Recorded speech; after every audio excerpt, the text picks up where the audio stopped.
Jamais sans la grâce, une dévotion matinale proposée par l'Église évangélique de la grâce en collaboration avec l'Institut de théologie de Cotonou.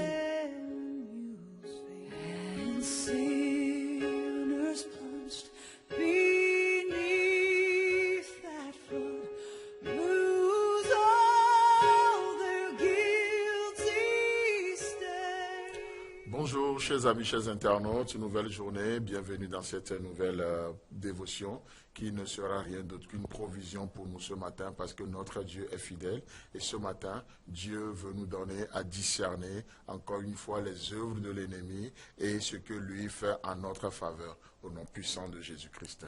Amen. Donc dans Matthieu chapitre 13, ce matin nous allons considérer le verset 27 et le verset 28 où il est écrit. Les serviteurs du maître de la maison vinrent lui dire, « Seigneur, n'as-tu pas semé une bonne semence dans ton champ? D'où vient donc qu'il y ait de l'ivraie? » Et il leur répondit, « C'est un ennemi qui a fait cela. » Amen. Oh, ça me touche, ça me parle beaucoup ce matin juste de voir la réaction des ouvriers, ou en tout cas des serviteurs, manquant de discernement, ne sachant même pas que parce que pendant qu'ils dormaient, l'ennemi était à l'œuvre. Non, ils n'ont pas pu discerner ces choses et ils sont maintenant devant le fait accompli. Ouais, devant le fait accompli, là ils vont voir les choses et ils vont aller voir le maître. Ça c'est une bonne attitude ça. Ils iront voir leur Seigneur en disant, mais Seigneur, nous sommes témoins de ce que tu as fait. Nous sommes témoins de ce que tu as semé. Tu as semé une bonne semence. Nous étions là. Tu as semé une bonne semence dans ton champ. Mais ils vont dire, mais d'où vient donc qu'il y a de l'ivraie? Et j'ai beaucoup aimé la réponse du Seigneur. C'est un ennemi qui a fait cela. Chers amis, chers internautes, vous savez, Dieu n'a-t-il pas investi son amour dans ta vie, dans nos vies? Mais la question qu'on peut se poser ce matin, d'où vient la haine? D'où vient la haine contre tel frère? D'où vient la haine contre telle situation? D'où vient la haine contre telle personne? Et ce matin, j'aimerais juste nous amener dans une réflexion. Seigneur, ne nous as-tu pas donné la foi pour déplacer les montagnes? Mais d'où vient la peur des montagnes?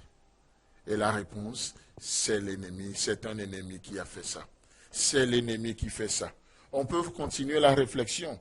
Oh Seigneur, ne nous as-tu pas dit que tu nous donneras un avenir fait d'espérance? Mais d'où vient la peur de notre avenir? D'où vient la peur du lendemain? Et le Seigneur répondra, c'est un ennemi qui fait cela. C'est l'ennemi qui fait cela.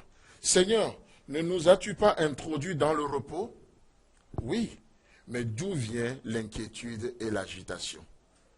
C'est un ennemi qui fait cela, n'est-ce pas? Et le Seigneur nous répondra, c'est l'ennemi qui fait cela. Seigneur, ne nous as-tu pas dit que tu nous tiens dans tes mains et que personne ne peut nous ravir de ta main et que toi qui nous tiens, tu es plus grand que tous? Mais d'où vient la doctrine de la perte du salut?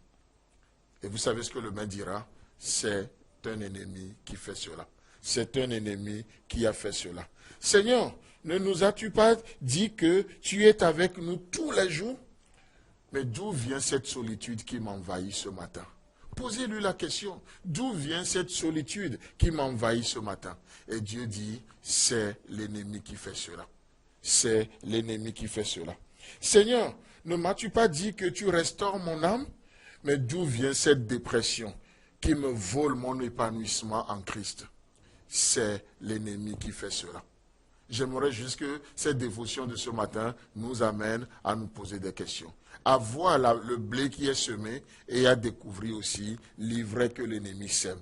La dépression, c'est de l'ivraie. C'est l'ennemi qui sème ça pour voler notre épanouissement en Jésus-Christ. Et ce matin, on peut continuer en disant, mais Seigneur, ne m'as-tu pas dit que tu m'as pardonné, que tu as pardonné ce péché? Mais d'où vient encore cette accusation de ce péché? Peut-être il y a 5 ans, il y a 10 ans, il y a 2 jours, j'en sais rien. Mais Seigneur, tu m'as promis, tu m'as dit que tu m'as pardonné ce péché. Mais d'où vient encore cette accusation? Et Dieu te dira, c'est un ennemi qui fait cela. Seigneur, ne m'as-tu point dit qu'il n'y a point de condamnation pour ceux qui sont en toi? Mais d'où vient cet esprit de rejet? Comment se fait-il que je me sens rejeté ce matin? Et Dieu dira, c'est un ennemi qui fait cela. C'est l'œuvre de l'ennemi. Seigneur, Seigneur, ne m'as-tu pas délivré de la puissance du péché? D'où vient encore cette attirance pour le péché? Et Dieu dit, c'est un ennemi qui fait cela.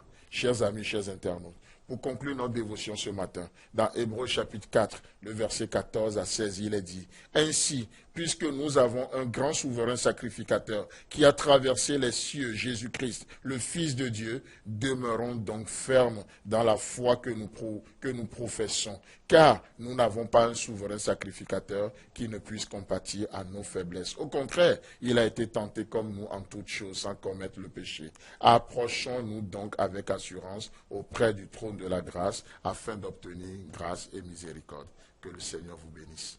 Amen. C'est tout le temps que nous avons. Si vous avez aimé cette dévotion, parlez-en à vos amis. Parlez-leur du message de la grâce et de ce qu'il fait dans vous. Pour un sujet de prière, une question ou plus d'informations, contactez-nous. Téléphone 64 88 35 87 ou 96 42 69 05 ou par WhatsApp au 94 75 80 20.